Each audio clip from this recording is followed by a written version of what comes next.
buenas noches, estimada y apreciada audiencia. Una nueva ventana a sus casas desde el programa Memorias de Vida.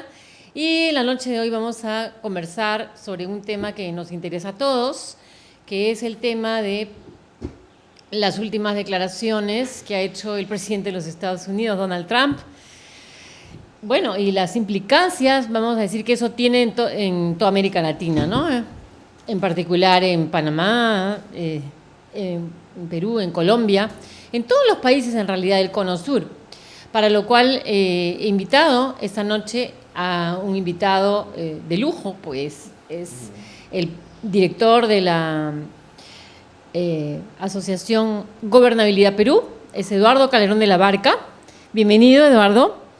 Hola, Rocío, gracias. Es un gusto. Por la invitación. Un gusto tenerte aquí con nosotros para poder, pedirte que por favor comentes, ¿no? ¿Cuál es la visión?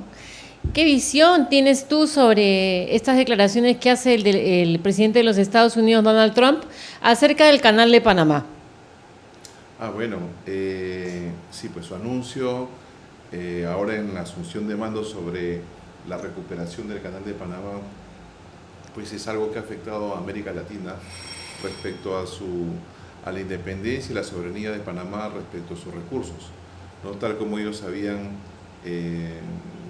contemplado en el momento que se hizo el Canal de Panamá.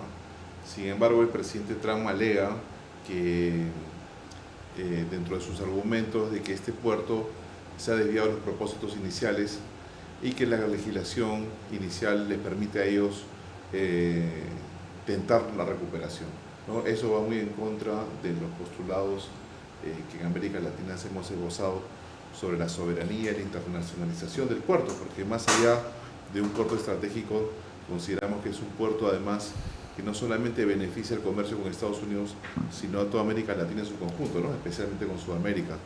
Más aún si tenemos en cuenta que Panamá fue una creación política que se desprendió de la soberanía colombiana. En consecuencia, son hechos históricos que se han dado y que ahora configuran un escenario distinto, porque además se complementa con otras decisiones que configuran un horizonte nuevo de la política real en el planeta, ¿no?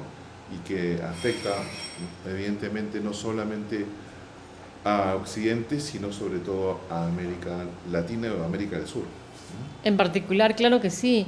Bueno, pocos son los que se interesan, yo creo, en el tema del Canal de Panamá, y pienso que deberíamos de poner toda nuestra atención en esto del Canal de Panamá, porque definitivamente sí nos afecta, ¿no?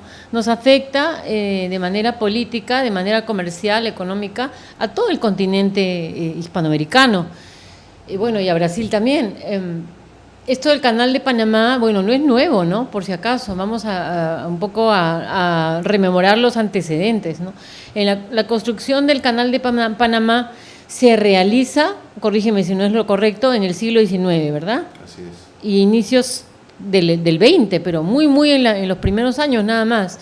Es todo un esfuerzo internacional, no habían fondos en un inicio, y no olvidemos que Panamá formaba parte de Colombia. Después Panamá se independiza, viene esto de la construcción del puerto y la construcción la inician los franceses, si no me equivoco, y la terminan los estadounidenses, ¿verdad? Así es.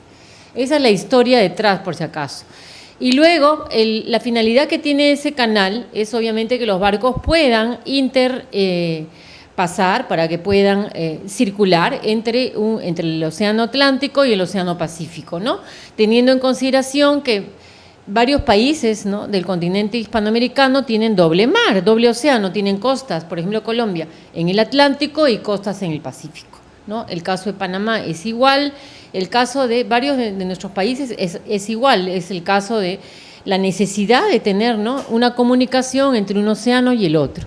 Entonces, durante 100 años este canal estuvo, vamos a decir, condicionado, ¿verdad? Durante 100 años a Estados Unidos, si no me equivoco, y eso ya se les venció por haber financiado la última etapa. A ver, ilústranos un poco sobre la parte histórica, Eduardo. Sí, efectivamente, ¿no? ellos tenían la administración del Canal de Panamá durante un siglo, Sí. ¿no es cierto? Y que luego revertía, ¿no es cierto?, a la administración del país soberano de Panamá, ¿no? Para Panamá. Que dicho sea de paso, claro. es un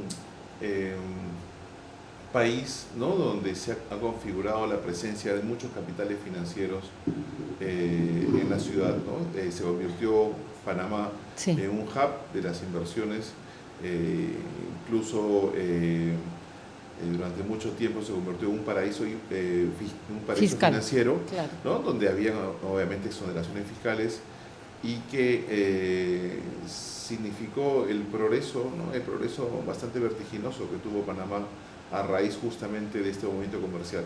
O sea, yo señalo esto por lo siguiente, ¿no?, porque efectivamente el canal de Panamá nos abre a una verdad que es esencial, ¿no? Sí. El manejo del tráfico marítimo en el planeta es de alguna forma quien define la hegemonía comercial en el mundo, en consecuencia su hegemonía política, ¿no? Quien domina el mar, y eso viene de una tradición anterior a la británica inclusive, pero que ellos la plasmaron en estudios, quien domina el mar es en consecuencia quien domina el mundo, ¿no? Por básicamente el tema de los circuitos comerciales y también por los sistemas de defensa y ataque, ¿no? Entonces, primero el tema del mar, el tema portuario, que además nos atañe, porque además acabamos de celebrar la inauguración de un puerto que se construyó con fondos privados en el norte del Perú, ¿no?, con financiamiento peruano y chino, y que también de alguna forma configuran qué tan importante y determinantes son las inversiones en otro país, porque en honor a la verdad, inclusive ahora, más allá del tema de Panamá, toda la industria que la manejan los países en sus sectores privados con proyección internacional, todo se defiende con ese mismo ardor. Actualmente hasta, por ejemplo, por decirles, ¿no?, tenemos el caso de la inversión que hizo una empresa peruana en beneficio del Hotel Sheraton en Cusco, por ejemplo, ¿no? Entonces, esa inversión que se truncó por haber violado algunos parámetros arquitectónicos, no simplemente queda en un asunto que queda ahí nomás, sino que ellos, el Estado norteamericano y los estados en general en su conjunto, defienden con mucha determinación sus inversiones en el extranjero.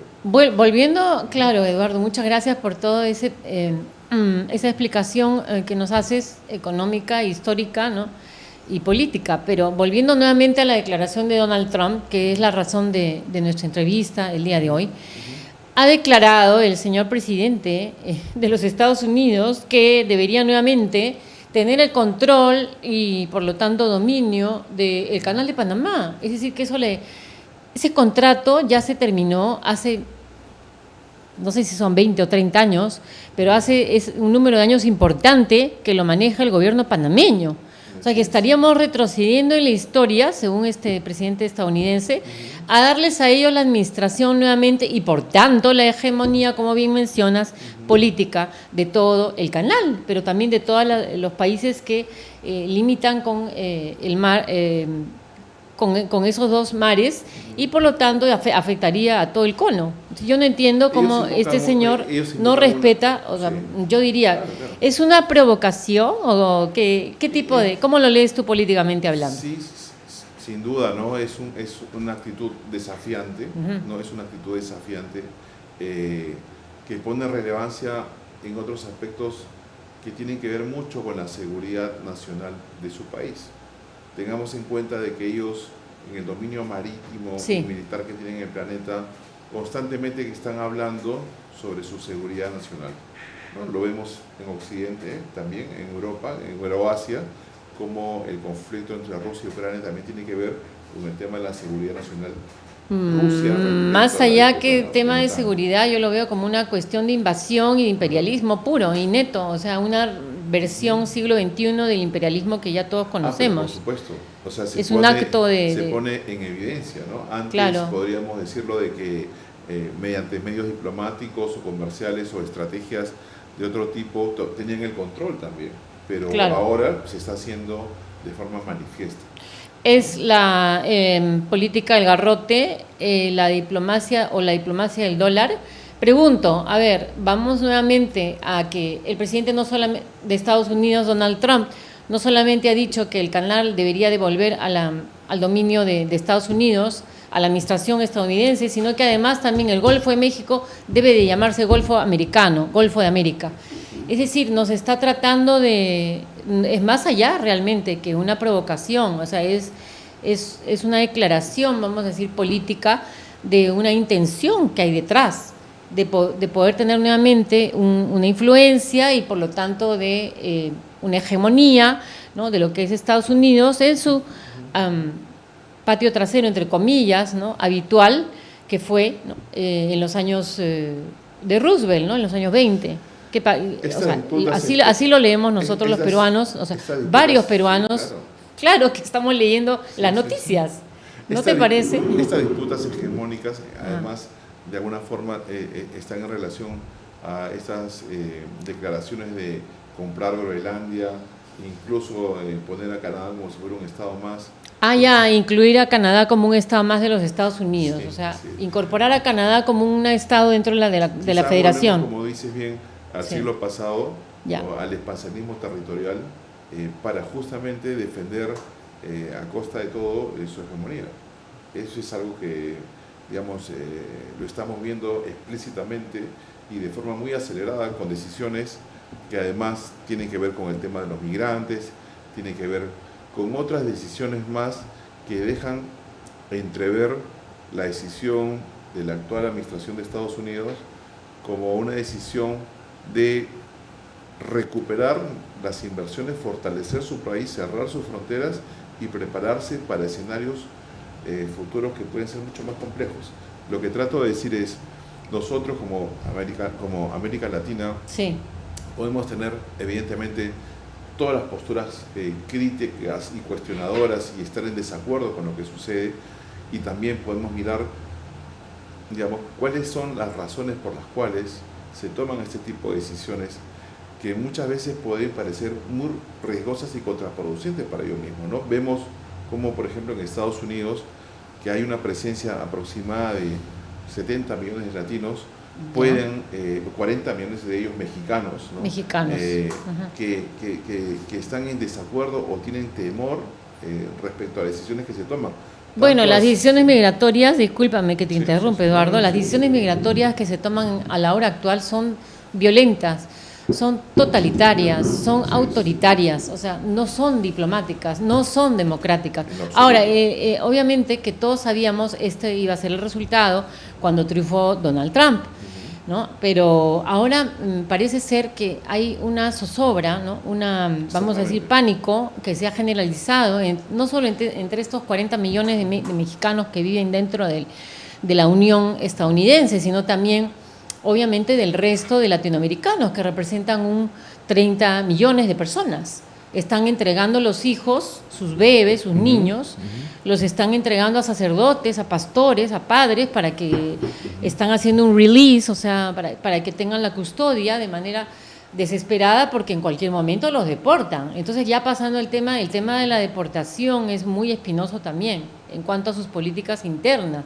Pero volviendo a la razón de la entrevista, que es la política internacional, la política exterior de Donald Trump, es, vamos a decir, nada inocente, y sí te preguntaría qué vamos a hacer, o sea, cuáles son las acciones, ¿no?, nosotros como república, nuestra pequeña república frente a un poder así, cómo podemos hacer para defendernos, y qué partido político no tiene en su plan, en su programa, una respuesta a esta provocación. Lo que decías hace un momento sobre la crisis humanitaria respecto de migraciones también se complementa con otras decisiones que ha hecho el gobierno. O sea, un poco el interés que podemos tener los peruanos y de los políticos en el Perú es un poco leer qué está detrás, qué hay más allá de las decisiones que se toman, qué informaciones o qué escenarios ellos están preveyendo para tomar este tipo de decisiones. Sí. Por ejemplo, una de las cuestiones muy importantes es haberse retirado de la Organización Mundial de la Salud. Recordemos que la Organización Mundial de la Salud lideró el tema de cómo enfrentar el tema del COVID. Por supuesto. Cuando Trump estaba haciendo su primer gobierno o intentando implementar sus primeras reformas. Sí, sí, correcto. Cuando Estados Unidos empieza a recuperarse, aparece la pandemia y con ello aparece Biden y luego nuevamente toda una política que él estaba pretendiendo reformar en su primer gobierno. Claro. Después, otra cosa que hace que es fundamental es todo el tema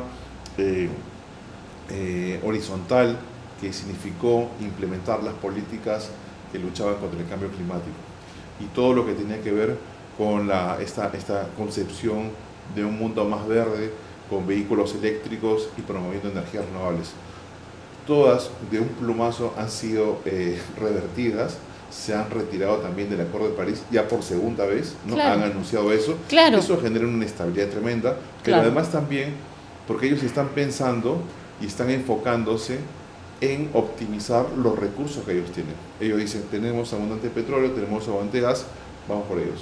¿Eso qué va a proporcionar? ¿Puedes hablar un poquito más fuerte? Por ejemplo... Lo del petróleo, perdón, repítelo. Claro, ellos dicen, tenemos petróleo, tenemos gas, vamos a trabajar con ellos. Vamos a hacer minería petrolera, vamos a hacer más minería, vamos a abaratar nuestros recursos energéticos, vengan las inversiones, no va a haber ninguna traba de índole climática. Sí. Entonces, eso indica de que, claro, muchos podemos decir, bueno, y todo este asunto del calentamiento global, de los 2 grados centígrados que van a subir, y esta emergencia climática que nos vamos a extinguir, finalmente, para esta administración, todo eso es una narrativa, como la ideología de género que también ha ido en contra de ella, ¿no es cierto? O sea, el Estado no va a financiar, no más, ¿no? El decreto es bastante claro sobre estas posturas que defienden esta percepción del tema vinculado a los temas de género. Pero volviendo al punto inicial, ¿por qué hace Trump lo que hace? Nosotros como América Latina tenemos que tratar de entender qué es lo que sucede y qué escenarios son los que se nos vienen. Entonces, si ellos abaratan energía, si ellos empiezan a realizar más inversiones en su país, se convierten, incluso compiten con sus países comercialmente aliados, como es Canadá y México, a los cuales le ha incrementado un 25% de aranceles, castigándolos económicamente para hacerlos quizás más dependientes, o usando su posición de fuerza, de dominio o de hegemónico. Entonces, por eso, ¿cuál es la respuesta? Era mi pregunta inicial de Perú frente a esto. ¿O te piensas tú que debe ser una respuesta? Me parece que el Perú... Que debe ser una respuesta continental. Me parece que, claro, por supuesto, evidentemente nosotros somos Sudamérica, un continente súper dividido y que no tenemos una presencia relevante, salvo si lo hiciéramos en conjunto, ¿no?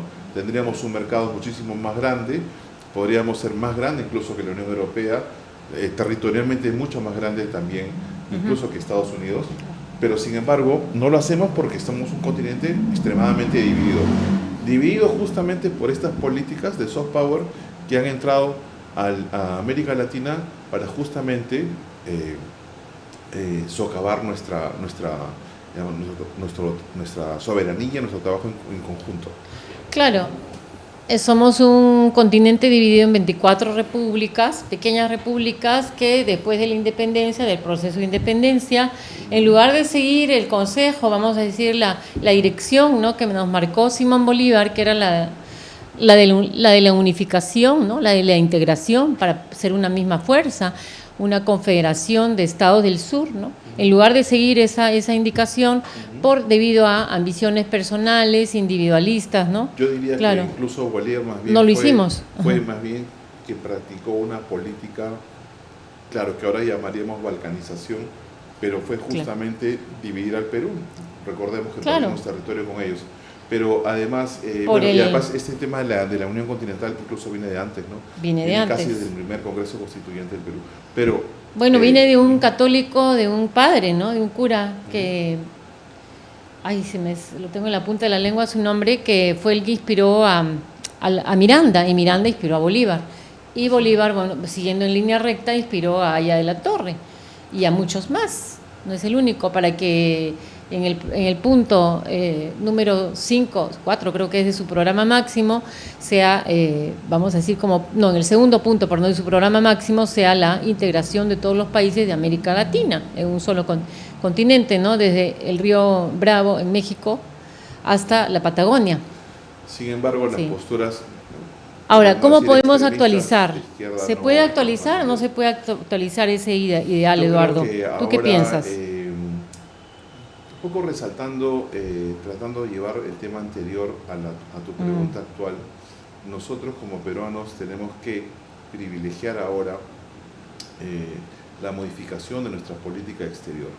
Me parece que el Perú siempre fue el buen hermano en América Latina. Perdimos territorio no solamente por guerras perdidas, por guerras ganadas, e inclusive simplemente con solicitudes formales hemos cedido territorio. Recordemos que hay políticos peruanos que, por ejemplo, planteaban que la solución al terrorismo que se veía en los años 80-90 era dividir el país en tres. Incluso imagínate. Entonces esa Más postura todavía. de seguir cercenándonos, seguir Claro. debilitándonos como país, más allá de nuestra diversidad y de nuestras posturas, Va en contra. van en contra. Van en Entonces, contra, o sea, recuerda que hay una corriente de izquierda, ¿no? Que lo que quiere es que se cree la nación aymara, la nación quechua, y así, o sea, cada vez, como dicen los ingleses tienen un adagio, ¿no? Que es divide y vencerás. Entonces vamos a dividir más todavía el país para que nos puedan dominar potencias extranjeras o nos vamos a unificar. O sea, estamos ante la responsabilidad con el destino y el destino de nuestras futuras generaciones. Perdóname un ratito, hago un paréntesis. Era Vizcardo y Guzmán, porque mencioné a un padre católico que escribió, ¿no? Unos textos extraordinarios y muy inspiradores acerca de lo que sería la integración después de la independencia del Imperio Español. Habría que integrarse, fue el padre Vizcardo y Guzmán, ¿no? Cuyo libro lo leí, o sea, hace poco salió el último de los libros de sus biografías comentadas por Hugo García Salvatecchi, por si acaso, ¿no? Por si alguien lo quiere revisar, si algún historiador está escuchándonos y lo quiere revisar. Entonces viene ya de antaño, ¿no? esa idea de la unificación, de la unión, no es nueva. Entonces realmente estamos ahora ante la posibilidad, ahora pongámonos en el escenario de que tenga éxito, que tenga mucho éxito y además, de hecho, que va a poner mucho dinero en ello, en estas políticas invasivas, ¿no? Imperialistas de Donald Trump. ¿Cómo vamos nosotros? Eso no nos va a afectar, sí nos va a afectar. No olvidemos que tenemos el puerto de Chancay y que ellos, o sea, otros países están menos equipados que nosotros. Agradezcamos, ¿no?, que el puerto de Chancay ya se inauguró. Y de qué manera Estados Unidos pues sopesa eso como en realidad algo sumamente negativo, o sea, lo toma como una provocación por parte de China. Sí, Estados Unidos tiene un modelo de crecimiento muy distinto al de China. En consecuencia, la decisión de hacer el puerto de Chancay fue una decisión de una empresa privada, pero de origen público, como es COSCO Shipping. Sin embargo, el presidente de los Estados Unidos políticamente no puede presionar a sus empresas privadas a hacer un puerto en el Perú, ¿no? Ellos los hacen en función a sus estrategias comerciales y de crecimiento, y que lamentablemente no miran a América Latina porque el presidente Trump ha dicho de que no lo necesitan, que nosotros necesitamos y que somos en este nuevo escenario. ¿Qué ha dicho Trump de América Latina? Que no nos necesita. Así de es. Brasil y de América del Sur hispanohablante ha dicho, no los necesito. Sí. Ellos nos necesitan a nosotros. Y después también ha dicho algo muy feo y grosero, no me interesa. No me interesa. Pero sabemos bien que Estados Unidos planifica muy bien, digamos, su presencia internacional, ¿cierto? Otra cosa que también ha sido relevante y que también podemos tomar quizás un aspecto positivo es que ha detenido el financiamiento a varias ONGs que justamente eso es bueno para el Perú, planificaban, digamos, el debilitamiento de nuestro Estado, ¿no? Nuestro exacto, país. exacto. Entonces, iban en contra de eso. De justamente parece mentira, ¿no? Justo nosotros, el nombre dice ONG, organización no gubernamental, claro, pero justamente son organizaciones para desestabilizar gobiernos, o sea, deberían de llamarse ONG para desestabilizar gobiernos, porque eso es lo que son, no son organizaciones no gubernamentales y están involucradísimas en política. Han tomado logros muy importantes, por ejemplo, algo que siempre ha sido muy notable es lo que hicieron la sustitución de cultivos con la siembra de coca por, digamos, la implementación de café, cacao, sachai, claro, y otros productos la nativos. sustitución, claro, eso de lo hicieron cultivos. La cooperación norteamericana y la cooperación alemana en su conjunto. Alemana. Sin embargo, sí es cierto de que han habido, ¿no?, obviamente, muchísima ayuda, sobre todo en las épocas más difíciles del país, pero también es cierto que hay ONGs o bajo el pretexto de ser una ONG, como por ejemplo IDL y otras instancias que hacen claro, política y que de alguna forma someten por el Estado y le quitan soberanía. así es. Entonces, en ese aspecto me parece que es positivo y además se está ventilando en el Congreso de la República un proyecto de ley presentado por congresista Cueto. José Cueto, Ya. para fiscalizar, para A las ONGs. controlar a las ONGs. Sin embargo, A ver, no ha habido una oposición sí. manifiesta de varios países, Canadá, Estados Unidos y Reino Unido, que bajo otra administración se opusieron a que esta ley, abiertamente se opusieron a que esta ley se promulgue. No Ahora se pueden, que son a ver, algo no que se no- pueden inmiscuir en temas internos del Congreso peruano. Así O es, sea, pueden opinar todo lo que quieran, pero no se pueden las inmiscuir, formas son repito, las formas son importantes, ¿no? claro, son políticas del Congreso, son políticas del poder político peruano, no puede no gustarles, pero y si se aprueba, se aprueba. Además, no solamente nos han estado quitando soberanía, estas ONGs, que sí tenían una agenda oculta, ¿no?, sino que además también han estado con una narrativa antipatriótica, o sea, en contra justamente antinacional, yo diría. Bueno, peligrosa, ¿no? Muy peligrosa. Y muy La acción. cercana a los movimientos ¿Qué ha pasado con extremistas, Desco? violentos. ¿Qué que- pasó que con ha habido. Desco? ¿Qué pasó con IDL? O sea, ¿funcionan todavía o ya no? Tengo entendido que Desco sigue haciendo investigación, la verdad es que no lo sigo mucho, pero quien tiene relevancia política porque su control sobre el Ministerio Público, sobre el Poder Judicial y sobre muchos operadores políticos que están en el gobierno Fue actualmente IDL. es el IDL, ¿no? Claro, que fue dicho IDL. sea de paso, el Ministerio Público no los investiga y tienen ellos privilegios que la mayoría de peruanos no tienen. O sea, caminan por alfombras rojas, tienen privilegios, Y que además un tuvieron trato como- especial, Y ¿no? que además tuvieron Bien. como agenda Sí. justamente debilitar a los partidos políticos bajo Claro. el pretexto de una lucha contra la corrupción que ha dejado libre. Pero sí lo consiguieron. Lo han conseguido, ha dejado claro. libre a la empresa por excelencia que corrompió varias instancias del gobierno. Claro. Y entonces incluso no solamente siguen operando, sino que inclusive están sujetos a que nosotros como país indemnicemos a estas personas porque aparentemente son las perjudicadas. Entonces, es ¿Qué ahí- personas son las perjudicadas? Perdona. Es Disculpa. decir, nosotros, pero los que fuimos perjudicados por Los- la corrupción de estas empresas, finalmente son los que tenemos que indemnizar. ¿Nosotros vamos a indemnizar a Odebrecht? Por Exactamente, favor. porque estos operadores Por hicieron favor. un acuerdo que mantuvieron bajo secreto y que sobre todo la clase política... ¿Hicieron un acuerdo con quién?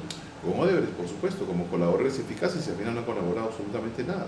Lo que Ya. sí sirvió como pretexto fue para debilitar y para atacar a sus adversarios políticos y a los partidos políticos. Entonces ahí destruir- volvemos, ¿no? y destruir. La suplantación Claro. de instituciones como algunas ONGs, algunos think tanks que supuestamente fueron a reemplazar a los partidos políticos, al final hemos tenido como Claro. resultado este paraíso de un crecimiento exiguo cuando podríamos crecer muchísimo más y cuando podríamos haber fortalecido mejor nuestras instituciones. Bueno, En un clima de creciente violencia, de aparente caos y además también aparente caos inducido, porque vemos como los medios de comunicación también resaltan las cosas negativas y genera un clima de incertidumbre que aleja al Perú de las inversiones importantes. Y estamos siempre constantemente enfrentados. Entonces, yo quería, Rocío, si me permite decirte lo siguiente. Todo este escenario internacional complejo que nos subleva, que nos pone en desacuerdo, sin embargo también hay que dar otra mirada porque tenemos nosotros finalmente que tomar las mejores decisiones, ¿no? Las mejores decisiones como país tienen que tener la mirada comprensiva del nuevo escenario que se nos viene y qué tenemos que hacer nosotros como país para poder fortalecernos y aprovechar en medio de este caos las oportunidades. bueno, yo voy a dar una opinión, tú dirás si estás de acuerdo o no, una opinión sobre las ONGs, de todo lo que recojo a todas las personas que entrevisto, bueno, mis propias investigaciones también, ¿no? Fíjate, veo una agenda no tan oculta, porque ya muchos sociólogos, ¿no? Nos hemos dado cuenta, o humanistas o periodistas, y esta agenda oculta que yo veo de las ONGs sería una agenda, es una hipótesis, ¿ah?, lo que te voy a comentar, sería la hipótesis de que las ONGs, muchas de ellas, obedecían a una agenda oculta al servicio de un posible gobierno mundial. Entonces, de un posible gobierno mundial. Entonces, ¿qué se proponían? Se proponían la deconstrucción de partidos políticos tradicionales, ¿no? Como por ejemplo el Partido Aprista Peruano, 100 años. Por ejemplo, Acción Popular, por ejemplo, el PPC. La democracia cristiana ya no está tan presente, ¿no? La deconstrucción total, ¿no? La persecución y la destrucción de reputaciones de sus representantes, ¿no? Vamos a decir que en la medida que creaban el caos y creaban la fragmentación en múltiples, 30, 60, si es posible, agrupaciones políticas para las elecciones, estaba todo, vamos a decir, de muy baja calidad, ¿no? Y una oferta muy mediocre, unos planes de gobierno muy minimalistas y mediocres para lo que el Perú necesita, ¿no? Un país tan rico en recursos humanos y también naturales. ¿Por qué? Para que nosotros luego tengamos que recurrir a ellos, a esta agenda globalista y, vamos a decir, de gobierno mundial, a decirnos cómo nos tenemos que comportar como niños chiquitos, o sea, como infantes, bobos, tontitos, que no supieran decidir por sí mismos. Entonces, las Naciones Unidas nos va a decir cómo nos tenemos que vestir, cuánta agua tenemos que consumir, cómo tienen que ser nuestros colegios, cómo tienen que ser nuestras mujeres ya no pueden ser. ¿Cuántas vacunas nos tenemos que poner? Pero quiero hablar del tema de la mujer porque me toca, claro. porque soy mujer, ¿no? Y a todas las mujeres peruanas igual. ¿Qué cosa es lo que la mujer debe de hacer? Debe abortar, ya no debe casarse, debe de esto, el otro, etcétera, ¿no? Entonces, ¿qué quieren al final? O sea, que uno como ciudadano ya no piense.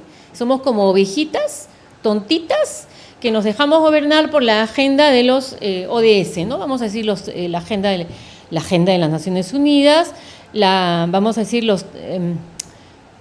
la Agenda 2030, así se llama.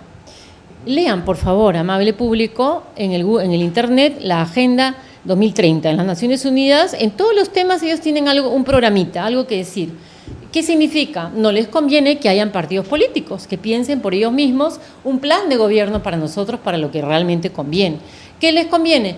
Que todos seamos como ovejitas, todos, Colombia, Chile, Venezuela, Perú, todos igualitos, Argentina, Brasil, todo. ¿Por qué? Porque así ellos pues tienen la última palabra en todo lo que hacemos, en cuándo comemos, en cuándo nos morimos, en cuándo nos enfermamos, bla, bla, bla. Es la hipótesis que yo, bueno, de mi análisis, ¿no? Más o menos he elaborado. La cual yo comparto y además es algo que también se ha estudiado bastante bien, ¿no? Última expresión de ello es el World Forum Económico que se hizo en Davos, a la cual nuestra presidenta asistió, ¿no? Que es un congreso, un conciliábulo de inversionistas, ideólogos, que nadie los ha elegido.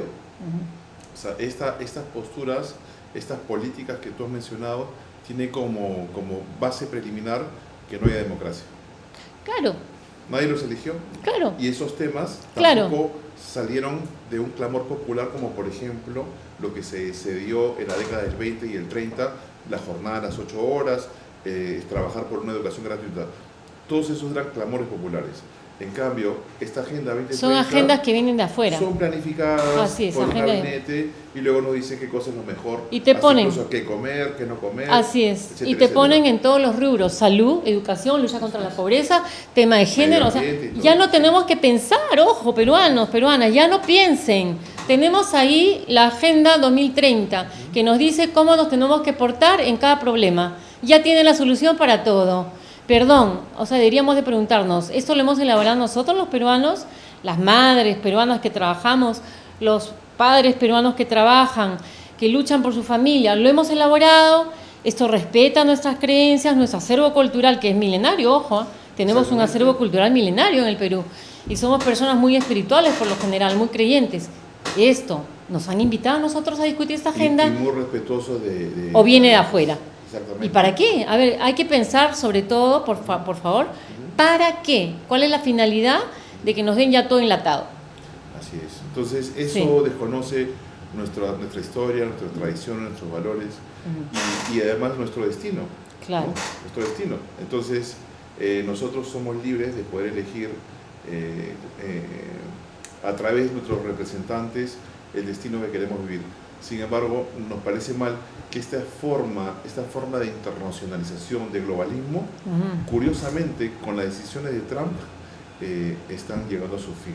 ¿Por qué? Porque yo creo que más allá de la rudeza del trato hosco diplomático, ¿no? Claro, duro, claro. existe una vuelta a que los países defiendan sus propios intereses nacionales que representan claro. a sus habitantes. Claro. Entonces nosotros como peruanos, ¿qué tenemos que hacer? Tenemos que hacer lo mismo, porque siempre hemos sido bastante ingenuos, como por ejemplo lo que hemos mencionado hace un instante, ¿no?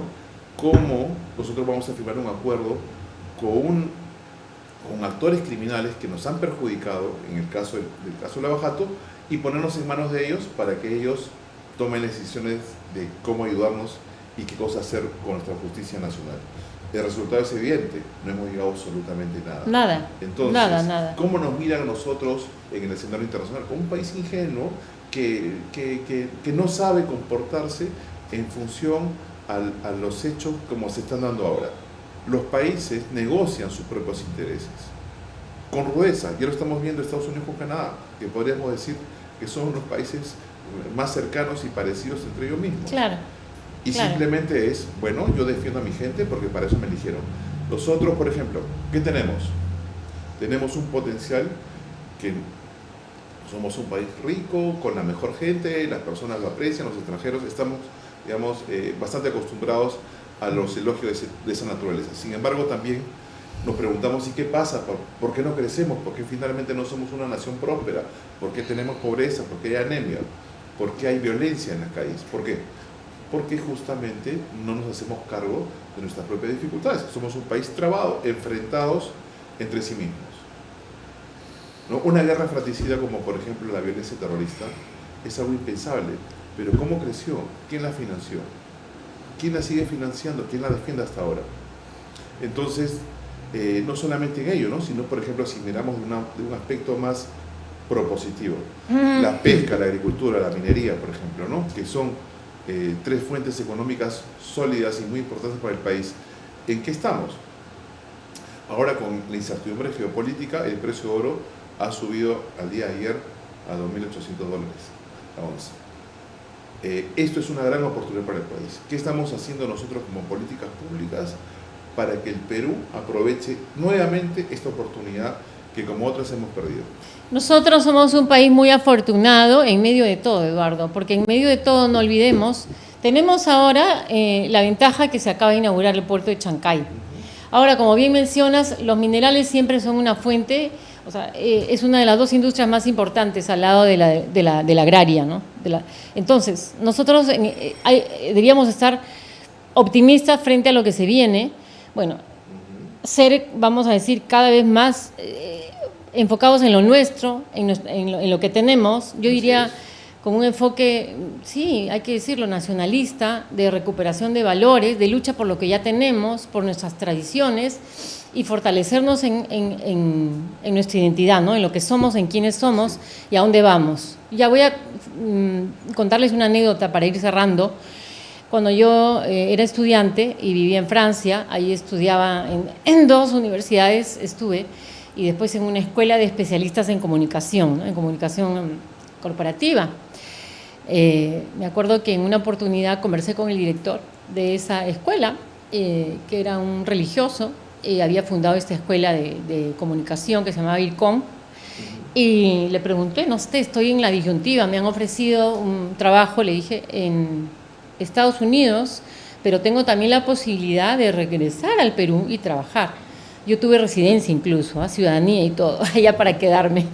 Entonces me dijo, mira, te voy a compartirle, me dijo un principio que creo que se aplica a todo ser humano. Uno es más fuerte en el lugar donde nació, siempre es más fuerte en el lugar donde uno nació, ahí te haces más fuerte, ¿no? Los talentos que nos da Dios, ahí son por alguna razón en el lugar donde uno nació.